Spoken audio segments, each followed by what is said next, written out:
নিজেকে অসহায় দেখিয়ে পূর্বাচলে প্লট নিয়েছিলেন ক্ষমতাচ্যুত প্রধানমন্ত্রী শেখ হাসিনা, তার বোন রেহানা ও তার মেয়ে টিউলিপ ও আজমিনা সিদ্দিক। আদালতে দেয়া সাক্ষ্যে একথা জানিয়েছেন রাজুকের কর্মকর্তা।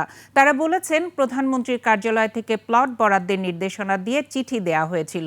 আরিফুল ইসলামকে সঙ্গে নিয়ে দীপু শিকদারের রিপোর্ট। ওয়ালটন এখন দেশের সীমানা পেরিয়ে পৌঁছে গিয়েছে 50টিরও বেশি দেশে। ওয়ালটন, ঘরে ঘরে বিশ্বজুড়ে।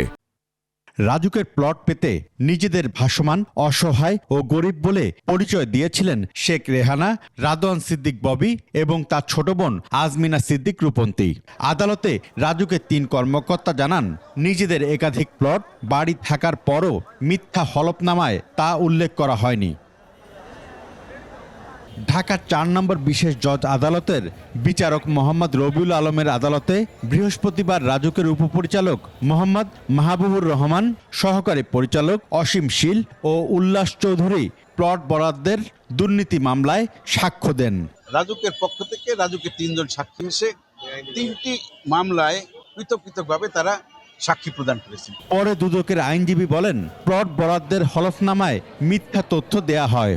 ঢাকা শহরে এবং ঢাকার আশেপাশে তাদের একাধিক ফ্ল্যাট বাড়ি থাকা সত্ত্বেও তারা মিথ্যা হলফনামা দিয়ে এই হলফনামা প্রদান করেছেন রাজুক বরাবর। তারা সেই পর্যায়ে তো অসহায়, তাদের সম্পত্তি দরকার, ফ্ল্যাট দরকার, প্লট দরকার, সেই কারণেই তারা মিথ্যা তথ্য উপস্থাপন করেছে। আসামিরা পলাতক থাকায় তাদের পক্ষে কোনো আইনজীবী আদালতে ছিলেন না, এজন্য জেরা প্রক্রিয়া বাদ দেওয়া হয়। পরবর্তী সাক্ষ্য গ্রহণ 4 সেপ্টেম্বর। চলতি বছর ফেব্রুয়ারিতে রাজুকের প্লট জালিয়াতির ঘটনায় সাবেক প্রধানমন্ত্রী শেখ হাসিনা সহ পরিবারের সদস্যদের বিরুদ্ধে মামলা করে দুদক।